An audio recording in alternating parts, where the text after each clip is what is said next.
Alors, j'étais à Chamonix, mais le jeudi seulement, et je suis rentré chez moi. Par contre, j'ai regardé, ouais, j'ai T'as même regardé? commenté pendant 1 heure là, sur le live samedi matin. Ouais. Ah ouais, parce que moi j'étais sur la version anglaise, alors c'est pour ça que je Ouais. t'ai pas entendu. Ouais, d'accord. Alors, Kylian Jornet, je dis pas une bêtise, il était sur l'un de tes deux webinars, hein, il était en écoute. Ouais. Il Eh ben, participe. ça, c'est toi qui me l'apprends. Hein. Je sais ça, pas, t'es sûr? Bah ouais, parce qu'à un moment donné, c'est comment il s'appelle? C'est un de tes intervenants qui dit, ah bah il y a Kylian, ah bah ça fait plaisir de savoir qu'il y a Kylian. Je me Ah, souviens je suis vraiment surpris. Hein. Ah bon? Bah, je Ouais. vérifierai alors. Je vérifierai, mais en réécoutant, c'est dans le premier ou dans le deuxième. Je pense que c'est dans le deuxième. Mais bon, quoi qu'il en soit, Kylian a encore quand même fait Enfin, pour moi, il a fait un truc très fort. C'est pas seulement. C'est-à-dire que moi, quand je le vois, Kylian, alors je n'étais pas à Chamonix, mais quand je le vois sur les images, je trouve que c'est un mec qui est hyper serein. Et je ne sais pas si bah, je pense que tu dois être au courant, il participait à une étude apparemment, une étude scientifique, un peu comme celle que toi, tu as déjà organisée à Chamonix. Et du coup, à chaque ravitaillement, je crois qu'il devait se tester ou il avait un truc à faire. Il Pour... devait prendre un peu de sang, ouais. Il devait Ouais, se faire voilà, piquer le ouais. doigt, il prenait un peu de sang, ouais. Alors moi, je Ouais. ne le savais pas, je l'ai vu pendant la course, donc effectivement, on s'est douté que c'était une étude. Et en fait, le soir de la course, c'est sympa de sa part, il m'a envoyé un mail en me disant, au fait, Guillaume, on fait une étude avec mon copain Jésus, je sais pas quoi là, je ne connais pas.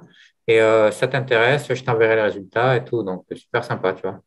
Euh, Et c'est pas incroyable quand même que ce mec qui joue la gagne, qui a quand même eu une saison, enfin un été hein, hyper chargé, qui a les regards braqués sur lui, il est le temps et il est dans la tête, il soit suffisamment serein pour à chaque ravito, bah, je vais me piquer le doigt et puis je vais. Enfin, tu vois, c'est un truc. Ouais. Si, si, c'est surprenant, c'est vrai. Il y a Ouais. plein de coureurs qui finissent à la centième, à 200e ou même plus loin qui n'accepteraient pas de le faire pour pas perdre 30 secondes.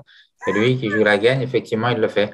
Alors, c'est vrai que quand tu réfléchis, finalement, il est assis, il fait ça, il se repose un peu, il commence à boire plus ou moins. Donc, il perd pas vraiment de temps en réalité. Ah Donc, non. mais objectivement, c'est pas grave. Mais qu'il accepte de le faire, effectivement, je suis d'accord, c'est admirable. Pour moi, Qu'il le fasse, et c'est- après, j'ai l'impression qu'il le fait aussi peut-être un peu pour lui, parce que ça l'intéresse, aussi peut-être un peu parce que c'est son copain. Tu vois, donc voilà, effectivement, il est assez ouais. cool. Mais Ah, je ça suis veut dire d'accord. quand même que dans la tête, il est au-dessus du lot, quoi, pour se permettre de faire. T'as aucun autre élite qui fait ça. Hein. Ouais. Mais quand tu disais dans ton mail, là, je relisais ton mail, Ouais. il est serein. Bah oui, il est serein. Et d'ailleurs, si j'ai écouté un podcast, j'écoute pas trop de podcasts, mais je sais pas pourquoi hier soir, je suis tombé sur un truc de Mathieu Blanchard et que je trouve aussi assez bien dans son comportement. Ouais. Et il disait ça en fait. Il disait Kylian, il est serein, Kylian, il est intelligent, ce qui est Mhm. vrai. Et donc, moi qui essayais de sa stratégie de dire je fais des ravitaillements express, etc., pour lui mettre la pression, etc., et il dit avec Kylian, ça marche pas, quoi. Yann, au dernier ravitaillement, il me regardait dans les yeux et en fait, il s'est levé avant moi.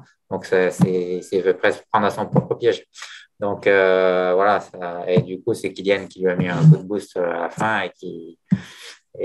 Non, non, après, il est serein. Moi, je crois qu'il est serein pour plusieurs raisons. Un, d'abord, parce qu'il est sûr de sa force. Bon, serein moins avec tout ce qu'il a fait dans sa carrière en sachant quand même que là, ce qu'il a fait, moi, je suis aussi d'accord avec toi sur le fait que c'est super fort, pas tant qu'il ait fait le doublé, mais qu'il ait fait le doublé avec quand même Encore. Sierzinal en plus. C'est-à-dire que François Den a fait le doublé l'an dernier sans faire Sierzinal. Oui, c'est Et, ça. À chaque fois, je dis donc, Tigana, c'est et en ça. plus, il y a cette histoire de Covid qu'il a. Bon, je sais pas trop si c'est la fatigué, mais en tout cas, non, on n'est pas dans sa tête ni dans son corps. Mais bon, apparemment, c'est pas, on va pas dire que ça l'a avantagé, quoi. Ouais. Donc, malgré tout, il est resté serein, il est sûr de sa force. Et il est sûr de sa force. Et puis, je pense que la deuxième raison, c'est que j'imagine, encore une fois, c'est des spéculations, on n'est pas dans sa tête, mais que bon, finalement, je pense qu'il voulait quand même remettre les pendules à l'heure avec François Den sur la Hard Rock. Donc là, il voulait vraiment pas lâcher. Là, il n'aurait pas gagné l'UTMB. Je pense pas que ça aurait changé sa vie. Lui, ce qu'il aime, c'est être dans la montagne. La compétition, c'est important pour lui. C'est un compétiteur, ça, c'est sûr. Mais ce qui est le plus Ouais. important encore, c'est l'entraînement. J'ai l'impression que lui, ce qu'il veut, c'est courir dans la montagne. Il a fait plein d'années où il n'a pas trop fait de compète, ça ne lui a pas manqué. Il a fait l'Everest, il a fait plein d'autres trucs. Bon, là, il a envie de revenir à la compétition, mais bon, c'est aussi pour ça, je pense qu'il est serein. C'est-à-dire que Ouais, mais Mathieu cela dit, Blanchard, comme ça, qui n'a jamais rien gagné de très gros, et oui, lui, ouais. UTMB, c'est son rêve. Mais Kylian, un UTMB de plus ou de moins, franchement, ça va changer sa vie. Cela dit, tu sais, il venait quand même à l'UTMB, il a lancé sa marque, Kylian, là, normal, avec Ouais, ouais. une nouvelle Mais oui, chaussure. mais malgré tout ça, il est. Ouais, c'est ça qui est fou, c'est qu'il a, il Ouais. a quand même une pression parce que s'il perd l'UTMB, c'est pas le même effet pour sa marque que s'il gagne l'UTMB. Maintenant qu'il a gagné l'UTMB, moi, enfin, je veux dire déjà sa Ouais. marque, ça m'intéressait. Non, parce que sa marque, c'est Kylian. Kylian, 4 victoires, Kylian, 3 victoires. Ça ne change pas grand-chose, c'est Kylian. Il faut qu'il y soit, quoi. Il faut qu'il y soit, il Ouais, faut qu'il court, il faut qu'on parle de lui. Donc, c'est sûr, s'il gagne, c'est mieux. Mais c'est pas ça qui va. Ça ne met pas la marque en péril s'il abandonne ouais, l'UTMB. ouais, Surtout avec ce qu'il a déjà fait cette année, avec l'hard rock, etc. Donc, il a déjà réussi sa saison. Donc, c'est pas. ouais. Donc, Enfin, il peut être serein, mais par contre, oui, peut-être l'exemple le meilleur, c'est effectivement d'accepter de participer à une étude comme ça. Je ne suis pas sûr qu'il y a beaucoup de gens qui accepteraient de le faire. hmm. Donc, moi qui ai conduit des études à l'UTMB, je peux te dire que ça, c'est admirable.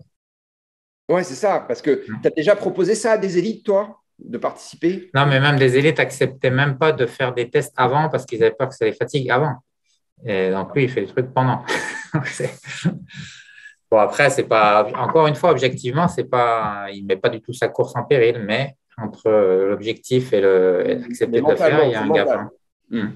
hmm, hmm. Donc, oui, c'est une de ses forces. Après, ce n'est pas la seule, hein, mais pour qu'il soit si fort, évidemment, il a plein de cartes dans son jeu, de cartes maîtresses dans son jeu, mais ça fait partie, l'intelligence, la sérénité, ouais, ça fait partie de ses forces. Et tu sais, ça me rappelle, et c'est ce que je t'écrivais dans le mail, quand il arrive sur l'UTMB, c'est la première année, il arrive avec une couverture de survie qui est grande comme ça, et une veste de pluie je ne sais plus quelle taille elle faisait, mais enfin. Ouais, bon, là, je ne sais pas si c'est la sérénité, là, c'était Oui, mais si tu veux, pour moi, ça fait partie du même. Je mets ça un peu dans le même truc, dans le sens où c'est un mec, c'est un malin, quoi. C'est un malin, serein, physiquement Ouais, c'est encore autre, supérieur. justement, c'est pour ça que je disais que c'est encore autre chose. Être serein, être malin, c'est deux choses différentes. Tu peux être Oui. malin sans être serein. Lui, il a tout, effectivement, il est malin aussi. Il est malin sans tricher, c'est-à-dire Ouais. il joue avec le règlement, comme font tous les gens qui font du raid. De toute façon, ceux qui ont fait Voilà, des raids ou du ski alpi, ils jouent avec les règlements. C'est comme ça. Et voilà. c'est un jeu, quoi. Alors, S'il aurait rentrons été maintenant dans. disqualifié, il aurait été disqualifié. Encore une fois, ça ne l'aurait pas tué. De quoi? Parce que je te rappelle qu'il a failli être disqualifié quand même. Pendant un temps, il était disqualifié sur l'UTMB, le premier. Ah, le premier, oui, le tout Hmm. premier, oui. À cause de la couverture de survie, à cause du matériel Ouais, obligatoire. ouais. Il flirtait avec les limites. Ouais. Alors, je veux qu'on parle de ton webinar, le premier, donc où tu t'es concentré, vous vous êtes concentré sur les montées. Alors, si j'ai bien compris, parce que je veux qu'on reprenne les trucs c'est pour bien être, pour que ce soit clair pour moi et pour les gens. La première intervention, une des conclusions, c'est que les gens, et tu sais ce que tu m'expliques aussi dans ta réponse, les gens évitent, enfin, rechignent à marcher dans les montées en général. Et c'est un tort parce que tu dépenses finalement énormément d'énergie alors que tu ferais mieux de marcher, tu irais peut-être un peu moins vite, mais tu te préserves pour la suite. Est-ce qu'on peut résumer ça comme ça? Moins vite, non, tu peux marcher si effectivement tu es à intensité max, oui, tu iras moins vite, mais sur un ultra, tu n'es pas à intensité max. Donc, tu peux tout à fait marcher à la même vitesse que quelqu'un qui court sans aucun problème, à partir du moment où la pente est évidemment assez sévère. Donc, il faut que je reprenne, si tu veux, je peux reprendre les chiffres, je ne les ai pas en tête, mais Non, c'est quand même des pentes importantes. Mais, oui. donc, ça, c'est une première chose, c'est que tu peux y arriver. Et puis, si tu le fais effectivement, un coût énergétique inférieur. Donc, tu t'économises sur le plan énergétique. Hmm. Ça, c'est Et tu vas, important. Et mais je ne alors, comprends pas ton premier point, excuse-moi. Quand tu dis que tu vas aussi vite que le mec qui court, bah non, c'est pour ça que les mecs qui courent, c'est parce qu'ils vont plus vite que les mecs qui marchent. ben Et non, qui parce que tu suivent. arrives tout à fait à vitesse à laquelle on va sur des ultras. Tu peux, quand la pente est raide, tu peux tout à fait marcher Ah, ouais, à d'accord. la même vitesse. Ouais, ok. Quand la pente est bien raide, alors. Hein, d'accord. Ouais. Ouais. D'accord. Si tu fais une séance d'intensité, par contre, là, il faut vraiment que la pente soit très, très, très, très raide. pour que tu arrives à marcher aussi vite. Mais quand tu es à vitesse inférieure, tu peux y arriver quand la pente est moins raide. Et alors pourquoi les gens le font? C'est parce que justement, je pense, c'est une habitude de courir et qu'on a plus l'habitude de courir, enfin en tout cas pour les meilleurs, plus l'habitude de courir que de marcher. Et marcher, c'est peut-être aussi vu comme une espèce d'aveu de faiblesse. C'est ça. Et voilà, donc si je me mets à marcher, ça veut dire que je commence à être moins bien. Donc je donne aussi peut-être l'impression aux autres que je suis moins bien. Et il y a peut-être aussi ça, l'aspect un peu psychologique. Mais Et ça touche alors les après, élites et les autres, hein. Parce que moi qui ne suis pas du tout dans les élites, et plutôt même en queue de peloton, tu vois des mecs qui courent dans les côtes dès les débuts. oui, mais là, c'est plus tu descends dans le classement et plus c'est crétin de courir en côte. Ça, c'est Autant certain. être clair. Ouais. Mais même pour les élites, par exemple, dans le live, là, quand je commentais, je pense qu'il y a plusieurs personnes qui ont dû se dire, mais pour qui il se prend celui-là, c'est qui ce connard? Mais peu importe, je m'en fous. Parce que j'ai vu passer Blandine Hirondelle. Pourtant, Blandine Hirondelle, elle est, un, super, super forte et deux, intelligente. Ça, c'est le moins qu'on puisse dire. Hein. Elle est médecin, bref, mais quand je l'ai vu monter, j'ai regardé, j'essaie de pas trop regarder parce que c'était le vendredi, j'ai essayé de travailler un peu quand même, mais je n'ai pas pu m'empêcher de regarder un peu la CCC quand même dès le vendredi. Et je la voyais monter dans Champais, des sections, la montée de Champais, elle n'est pas raide partout, mais là, une section qui était mais vraiment, vraiment raide. Et je la voyais courir avec ses bâtons, mais je me disais, mais bon, déjà, elle avait les bâtons, ça c'était une première chose parce qu'elle, c'est quand même une coureuse, donc c'est bien qu'elle ait pris les bâtons. Je pense qu'elle a un peu de progrès à faire sur la technique, mais ça, c'est ta prochaine question. Mais quand je la voyais courir, et donc je l'ai dit au live, je dis, c'est pas possible, quoi, d'un point de vue énergétique, c'est un non-sens. Donc voilà. Et je pense que c'est une des raisons pour laquelle les Américains ont aussi du mal, parce que comme c'est beaucoup moins pentu, ils marchent jamais, en fait. Ils marchent jamais, et puis ils marchent encore moins avec les bâtons. Et donc, Wamsley, effectivement, il pourra gagner l'UTMB peut-être en 2023 s'il va. Je relisais ce que je t'ai dit et ce qu'ont dit les autres d'ailleurs dans ta colonne. C'est super bien. Tout ce qui est dit, ça a vraiment du sens. Et moi, en tout cas, ce que je disais, je maintiens ça. Et ce que disaient les autres aussi, ça, c'est un autre débat là, sur la rusticité, etc., etc. Mais marcher avec les bâtons dans des terrains difficiles, dans des métaux difficiles, etc., c'est la seule condition pour que lui en particulier. Je pense qu'il y a quand même quelques Américains qui sont un petit peu plus rustiques, mais lui qui est vraiment le coureur rapide par excellence, s'il veut gagner l'UTMB, il faut qu'il passe par là. Et d'ailleurs, s'il l'a fait, c'est qu'il l'a bien compris. Hein. Ouais. Donc, mais lui, il va falloir aussi qu'il apprenne à marcher. D'ailleurs, tu vois, il y a eu un c'est aussi une question pour le coup, c'est aussi une question psychologique qui rejoint la question du pacing, de marcher aussi dans les côtes. Et je pense qu'il va avoir un peu de mal à ça. Ouais. Il va dire oui, oui, oui, puis après il va refaire. Moi, je pense que un des risques une des raisons pour lesquelles il gagnera peut-être pas l'UTMB, ça sera plus pour l'histoire de pacing parce que pour le coup, lui, il va se la mettre la pression l'an prochain parce qu'il a quand même changé de vie, etc. Et là, cette année, c'était limite, si je gagne, tant mieux. L'an prochain, je pense que ça va être, il va y avoir une grosse pression. Il s'est donné 2 ans. Ouais. Mais tu sais, ce que tu viens de dire, c'est intéressant parce que, alors, je ne sais pas si tu te souviens, si tu dois te souvenir, si tu as regardé la course comme moi, il y a eu un moment donné où Jim Wasserman était très mal. Il était en côte, ça serpentait un peu. Alors, où est-ce qu'il était exactement? Je ne sais plus trop. Enfin, c'était sur la fin. Et c'est là où les deux qui étaient derrière lui, Zach Miller et l'autre, là, commençaient à le rejoindre. Et tu voyais le Jim Wasserman qui boitait. Enfin, il marchait, mais il boitillait. Il boitillait. Et au final, il n'a pas. Moi, quand j'ai vu ça, je me suis dit, bon, soit il va arrêter, soit il va faire top 20, parce que là, c'est pas possible, quoi. Il avançait à 2 à l'heure. Et au final, il finit quand même 4e. Donc, ça rejoint un petit peu ce que tu dis, c'est-à-dire que finalement, marcher, surtout sur un parcours comme l'UTMB, ça peut te servir et non pas te desservir. Ouais. Le problème, c'est que lui, il marche quand il est contraint de marcher parce qu'il est trop cuit pour courir. Oui. Et donc, il va falloir qu'il apprenne à marcher vite et à varier entre courses. Enfin, là, il ne va pas tout faire en marchant, mais les parties raides, il va falloir qu'il apprenne à marcher en anticipant, sans qu'il soit contraint de le faire par la fatigue. Puis, attends, juste pour terminer avec ça, quand même, l'autre intérêt de marcher, ça te permet aussi comment dire en français, d'alterner. Ouais. D'alterner un peu les groupes musculaires, de travailler avec Ah, bien des sûr. longueurs musculaires. C'est évidemment globalement ça reste les muscles des jambes, les muscles locomoteurs, mais ce n'est pas tout à fait le même type de fonctionnement. Et donc, ça permet aussi de varier un petit peu. Je sais que ça peut être un autre avantage aussi de marcher. Mm.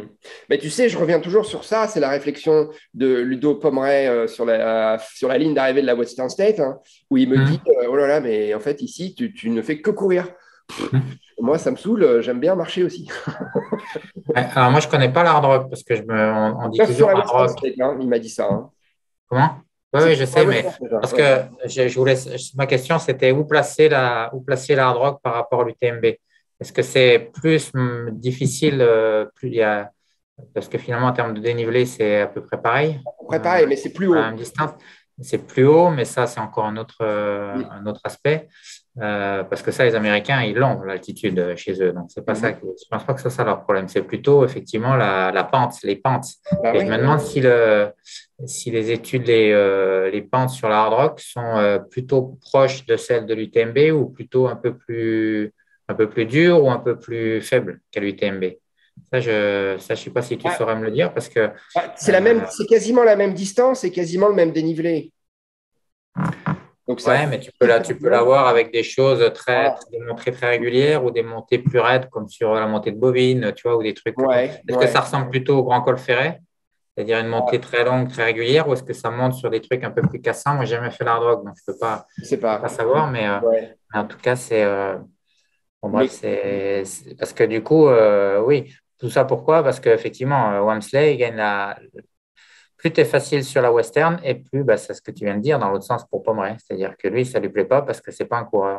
Lui, voilà. Thomas, il c'est un gagne encore, il ultra, gagne la TDS. lui, c'est un ultra, comment dirais-je, un montagnard, un ultra montagnard. Et Ouais, Wamsley, c'est un ultra, mais coureur. C'est pas absolument. pareil. Ouais, ouais, non, mais c'est sûr, c'est sûr. Et pas moi, hein, 40, C'est- quel âge là, pour moi, 46 ans, 47 ans, il Ouais, gagne mais la au-delà de ça, TDS. même quand il était plus jeune, ça aurait été pareil. Ouais, ouais. C'était pas un coureur. Et Kylian, lui, il est un peu les deux.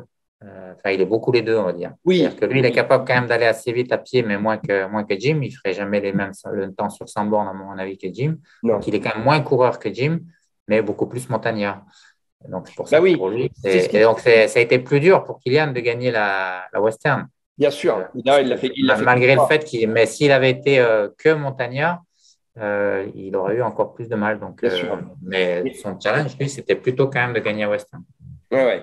Et la Western, bon, je ne connais pas le détail, mais il a dû s'entraîner bien spécifiquement pour ça. Il l'a fait une fois. Je pense qu'il ne reviendra jamais à la Western parce que c'est pas son terrain, effectivement. Ouais. Et puis et puis il l'a gagné aussi parce que c'est une de tes remarques après, il est passé un cran au-dessus en termes de VO2 max. Donc, il a de la marge malgré tout. Mais si vraiment il n'était pas du tout coureur, si c'était que un montagnard, euh, il ne l'aurait pas gagné. Ouais, ouais. Bah, c'est ce que tu as dit justement quand je reprends l'intervention de Jason Coop qui dit que gagner la Western, la Hard Rock et l'UTMB, c'est un truc exceptionnel. C'est exactement ce qu'on est en train de dire. Il n'y en a qu'un qui l'a fait, c'est Kylian. Voilà. Et Ouais. tu expliques pourquoi. Hein. Tu me dis Hum. parce que. Alors, c'est marrant parce que tu me parles de C'est François. une histoire aussi je pense, c'est une histoire de coût énergétique, mais dans l'autre sens cette fois. C'est-à-dire que si tu n'es pas coureur, tu n'as pas un bon coût énergétique. C'est-à-dire que tu vas au Wamsley, je ne connais pas son coût énergétique, mais je suis assez persuadé qu'il est capable de courir assez vite avec un bon coût énergétique. Maintenant, ce que dit Chaurier, et il n'a pas tort, tout ça, c'est des spéculations, mais ce n'est pas Hmm. forcément faux, c'est qu'il va peut-être falloir qu'il apprenne aussi à avoir un bon coût énergétique en courant un petit peu plus doucement. Et parce que sur l'UTMB, peut-être que c'est pas forcément qu'il est foufou et qu'il est con. C'est que lui, sa vitesse de confort, c'est pas la vitesse des premiers à l'UTMB. Il a Ah envie non, d'être cette un vitesse peu de plus, confort, c'est et il veut être 180 un peu plus mètres/h. rapide. Donc, peut-être qu'il s'entraîne à courir doucement. Ouais. C'est ça. Il s'entraîne à courir doucement, il s'entraîne à marcher, en fait. Il s'entraîne à être diesel. C'est Chaurier ou je ne sais plus qui dit ça, mais c'est vrai. Ouais, ouais. Alors, attends, juste pourquoi il faut que Jim Walsmay s'entraîne à courir doucement? Parce que. Parce qu'il y a quand même on pense qu'il y a quand même une espèce de spécificité du coût énergétique en fonction de la vitesse. C'est-à-dire, si tu cours toujours vite, tu vas être efficace sur des vitesses élevées, mais moins sur des vitesses faibles et inversement. Donc, il s'use Le coût finalement. énergétique dans le sens combien je dépense pour faire 1 kilomètre. Ouais, ouais. Le vrai Ouais, coût énergétique. Non, je veux dire que pour parcourir 1 kilomètre, ça va lui ouais. coûter plus d'énergie s'il court trop doucement. Parce que c'est quelqu'un, lui, qui a besoin Ah, parce qu'il d'aller n'est pas vite, habitué. parce que c'est quelqu'un qui est quand même assez aérien, qui est assez, chirurgien, dirait élastique. Et il a besoin, et pour ça, pour se Ah, sentir à d'accord. l'aise, pour être efficace, il faut avoir une certaine vitesse. Et tu vois, quand tu le vois qui est très, très Oui, aérien oui, comme ça, là, oui, quand on va oui. rebondir, bouncing d'un pied sur l'autre, là, quand ça va doucement, ça, il ne peut pas le faire. Eh bien, il va falloir qu'il apprenne à être un petit peu plus Ah, terrien. c'est beaucoup de boulot quand même, hein. Non, Oui, mais oui, alors après c'est pas ça, à mon avis, son principal challenge. Le principal ouais. challenge, c'est les bâtons, le haut du corps, la Hmm. prochaine question, puis marcher. C'est Ouais, ça. ouais. Et après, il va falloir de fait, quand il va de s'entraîner ici, il va de toute façon moins courir et moins courir vite parce qu'il y aura s'il s'entraîne vraiment dans le Beaufortin, il ne va pas pouvoir courir autant que quand il s'entraîne chez lui, hein. Donc, Hmm. de fait, il va s'améliorer à des vitesses plus lentes. Ouais, ouais. Ouais, bon, Donc, c'est. c'était vraiment la bonne chose à faire. Ouais, ouais. Mais il n'est pas sorti de l'affaire, il n'est pas sorti de son problème parce que il n'est pas tout seul non plus sur l'UTMB. Chaque année, il y a des gens qui arrivent. Ouais, mais il est quand même super fort. Donc, il va Ouais, peut-être. ouais, ouais, mais bon, on l'a encore vu cette année, il est super fort, mais il est pas. Il y en a d'autres qui. Enfin, il est quatrième, quoi. Moi, je me disais qu'il allait peut-être y arriver cette année. Ah non. Moi, je J'avais l'ai quand même mis soufflé, une hein. pièce parce que Ouais. je ne pensais pas que Kylian ferait ce qu'il a fait à cause de son enchaînement. Kylian, sur un UTMB sec, cette année, il n'avait aucune chance. Mais Kylian, avec le programme qu'il a eu, le Covid, plus surtout l'hard rock, avec surtout l'hard rock dans les conditions qu'il l'a fait, hein. C'est-à-dire que François Mhm. Den, en plus, il a tiré l'an dernier, mais il n'était pas au coude à coude avec un autre comme l'a fait Kylian. C'est-à-dire que la Hard Rock, il l'a fait dans des conditions. Je veux dire, François Den, il était prêt, hein, puis ils se sont vraiment tirés la bourre jusqu'à la fin. Donc, Mhm. il a puisé. La semaine d'après, il fait une semaine de récup, puis il fait 70 bornes. Ça, c'est sa semaine de récup. Bon, bref, je ne commence pas là-dessus. Ouais. Et puis derrière, il enchaîne, machin, il se prépare, il fait Sierzinal, et puis il enchaîne l'UTMB avec le Covid au milieu. C'est un extraterrestre, ce mec, c'est vrai. C'est ça, pour moi, c'est ça l'extraterrestre. C'est pas tellement tout son palmarès. Des bons coureurs, des très bons coureurs, il y en a, et puis même des Mhm. meilleurs que lui. Mais ce qu'il est capable de faire, comme quand il a gagné le 100 miles cet hiver, en février, le Mhm. mec, il s'entraîne 3 semaines à 50 bornes, et puis le résultat, il fait du ski, et puis il va se taper un 160 bornes à plat en Suède, et il gagne. Bon, il gagne, il n'y a pas de concurrence, mais déjà rien que le fait de le faire, Ouais. sans se Ouais. blesser, sans. Non, c'est en ça qu'il est extraordinaire, surtout. Si tu veux bien, je veux qu'on aborde un point où moi je crois que j'ai pas compris. Parce que, en fait, c'est ma question concernant Courtney Dauwalter. Courtney Dauwalter, donc c'est une Américaine qui est elle aussi très forte sur les ultras de montagne, mais elle est tellement forte qu'elle finit extrêmement bien classée dans le classement Scratch. Et d'ailleurs, j'avais repris cette statistique, c'est que l'année dernière, quand elle gagne l'UTMB, elle fait 7 au Scratch et elle est à moins de 2 heures de François Daen. Cette année, c'est quelqu'un d'autre, Cathy Schied, qui fait une très belle course. Mais elle est 22e au Scratch et elle est à 3h30 de Kylian. Donc, il y a Ouais. une sur cet exemple-là, disons, il y a une vraie différence. Mais Ah, globalement, il faut pas tellement comparer les heures. Et moi, ce qui est le plus important, le plus intéressant, c'est de comparer les pourcentages. Parce que les comme pourcentages de ça se quoi? gagne plus vite, etc., du temps du vainqueur. Donc, je l'ai fait pour toi. Ouais, vas-y. 8% pour Courtenay par rapport à François Den et 17% pour Cathy Scheid. Donc, plus de 2 fois plus Ouais. euh, en pourcentage. Donc, ça conforte ce que tu dis, mais c'est en même Ah encore oui. pire, quoi. Ouais, ouais. Et alors, Parce que comment. 3h30 sur une course qui allait plus vite. Donc, elle est encore plus loin peut-être Oui. plus que 2 fois presque plus que 2 fois plus loin, en fait, que Courtenay. Ouais, voilà. Donc, Alors, en force, pourquoi elle est si forte? ouais. Déjà, il faut pas oublier que Courtenay, l'an dernier, elle abandonne Donc, François, il a fini la course vraiment dans le dur, hein, quand même, l'UTMB. Je ne sais pas si tu te rappelles, l'an dernier, c'était, C'est à mon l'enchaînement. avis, son niveau est bien meilleur que l'UTMB. Enfin, en tout cas, l'an dernier, son niveau intrinsèque était bien meilleur que sa performance sur l'UTMB. Donc, il aurait dû faire, de son propre aveu, hein, je crois, il disait 45 minutes de moins. Donc, déjà, c'est plus 8%, c'est plutôt 12-13.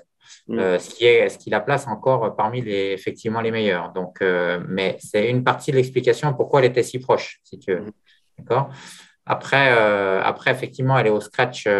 Bon, le scratch, pour moi, ça ne veut pas dire grand-chose parce que ça dépend qui y a, ça dépend qui abandonne, etc. Il n'empêche qu'effectivement, elle est septième. Bon, je crois qu'il y avait une fois Rosario qui avait fait sixième, il me semble. Donc, ce n'est pas la meilleure performance au scratch des femmes, je crois. Non, non, mais si tu veux, ma question, elle est. Bon, Courtney Dauwalter, c'est un phénomène et ça m'intéresse si tu as des choses à dire sur Courtney Dauwalter. Mais si on élargit un peu, tu sais, ça me rappelle aussi quand Corinne Favre avait gagné la CCC. C'était dans les premières années. Mais ce que je veux dire, c'est que moi, quand j'ai écouté l'intervention, alors c'était qui d'ailleurs? C'était Frédéric Sabater-Pastor. Moi, j'avais cru comprendre qu'il disait quand même qu'en trail running, contrairement à la course sur route, il fallait une masse musculaire un petit peu plus importante. Voilà. Et je m'étonne, moi, de voir des filles arriver si proches des garçons, voire même gagner des courses sur des courses de montagne où il faut quand même un peu de muscle pour encaisser notamment les descentes. Tu vois, c'est ça.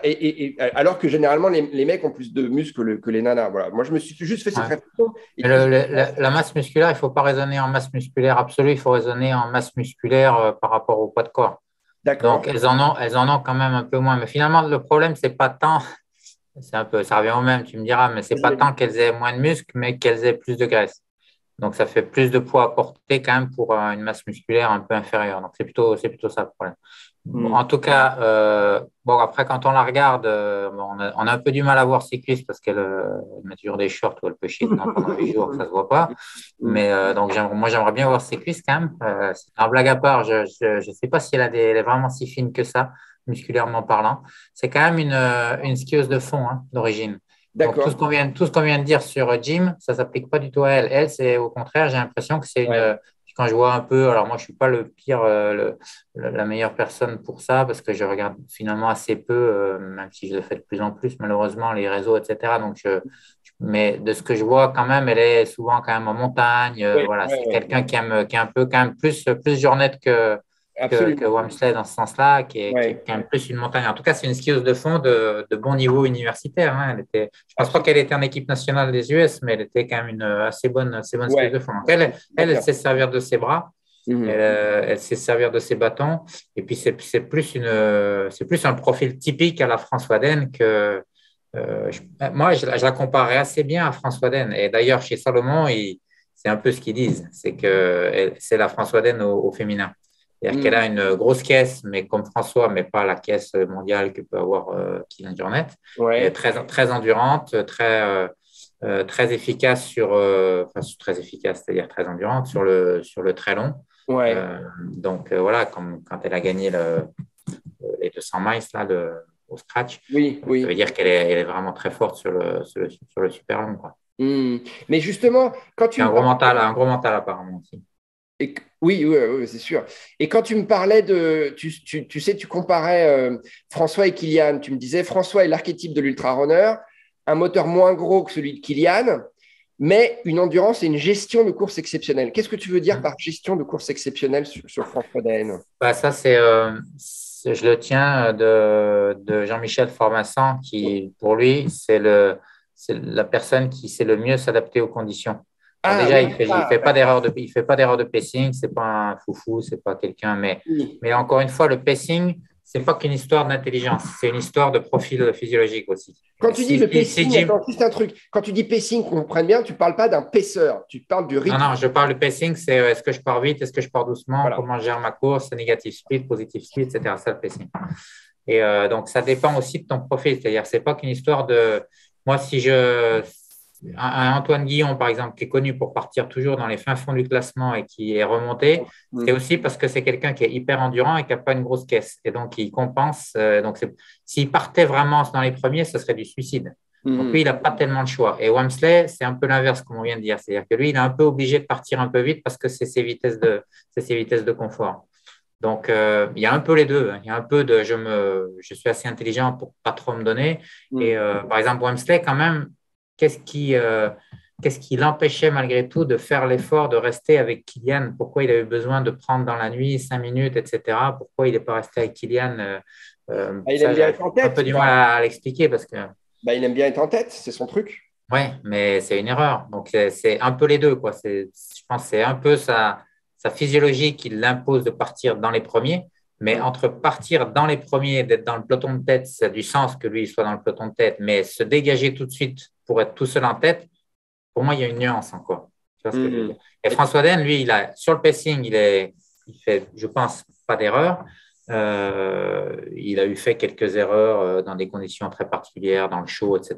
Mais ça, c'est des conditions particulières. Mais dans les conditions normales, je pense il a aussi tellement d'expérience que. Mais quand même, lui aussi, il est loin d'être con. Hein.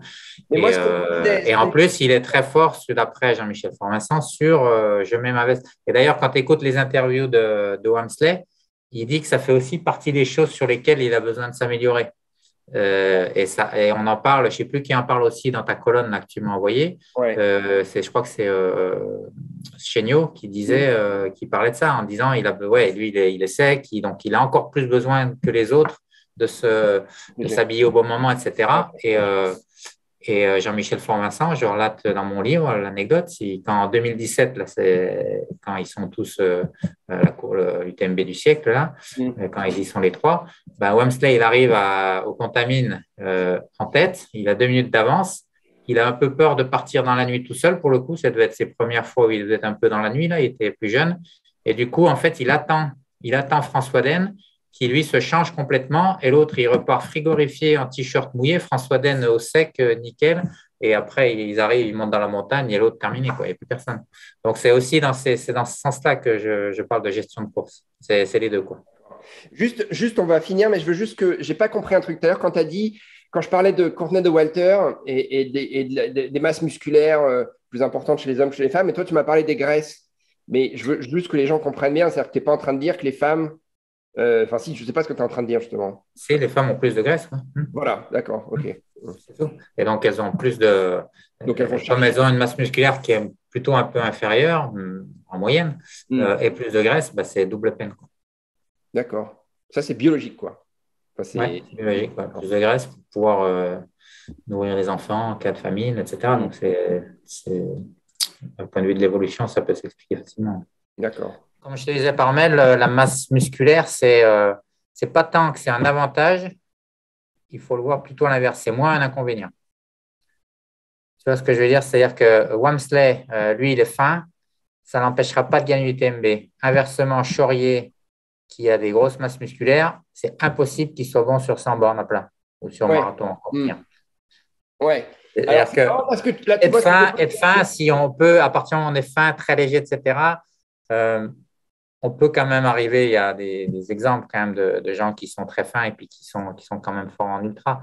Mais effectivement, ça va être, après on retourne toujours un peu au même, c'est-à-dire on revient toujours au même, c'est-à-dire que ça sera d'autant plus facile pour eux sur les ultras que c'est plutôt des courses où il faut aller vite, comme la Western, et ils seront moins avantagés, on peut dire ça, plutôt que désavantagés, ils seront moins avantagés sur des courses où il faut marcher beaucoup, quand on court moins vite, on descend, il faut quand même un peu encaisser. Donc, est-ce que c'est vraiment un avantage? Ça peut être, en tout cas, c'est beaucoup moins un désavantage d'être un morphotype comme Julien Chaurier sur une course comme l'UTMB ou comme Ludo Pomeray. C'est aussi une histoire c'est pas qu'une histoire de j'aime courir. En général, on aime faire là où on est bon. Et Pomeray, c'est pareil, il a quand même des bonnes masses musculaires, etc. Est-ce que c'était inné ou est-ce qu'il l'a acquis parce qu'il s'est entraîné beaucoup en descente avec de l'excentrique? Ça, c'est encore une autre question. Mais tu vois, tout se tient en fait. Ouais, il y a un contre-exemple, mais c'est sur une distance beaucoup plus courte. C'est Zach Miller. Zach Miller il fait 5 ou 6 là, qui gagne le San Francisco il y a quelques années, hein, et ça se court très rapidement, mais c'est 50 miles. Et lui, il est costaud? Ouais, il est costaud, Zach Miller. C'est un petit Rabelais, là, tu sais. Ouais. Je Ouais. ne vois pas trop son Enfin bon, profil. c'est pas sans borne, hein, c'est un peu moins de sans borne.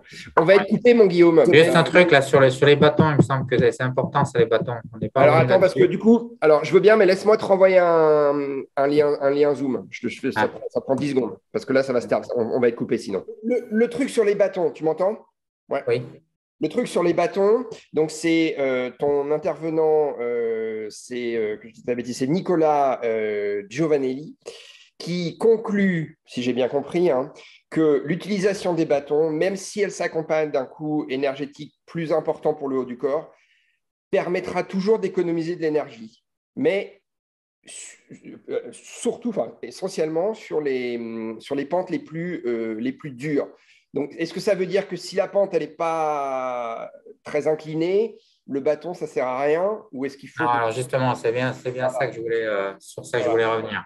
En fait, il faut, comme on a expliqué tout à l'heure, on a parlé du coût énergétique. C'est une notion qui est importante à comprendre et à faire du coup comprendre au lecteur. C'est Ouais, la dépense énergétique pour parcourir une distance donnée. D'accord? ouais, ouais. Donc là, les bâtons, moi, ce que je disais jusque-là, c'est que les bâtons, à partir du moment où c'est un poids supplémentaire, et puis les premières études avaient montré que ça pouvait plutôt un petit peu le détériorer, ce coût énergétique. Mais avant l'étude de Giovanelli dont tu parlais, Mhm.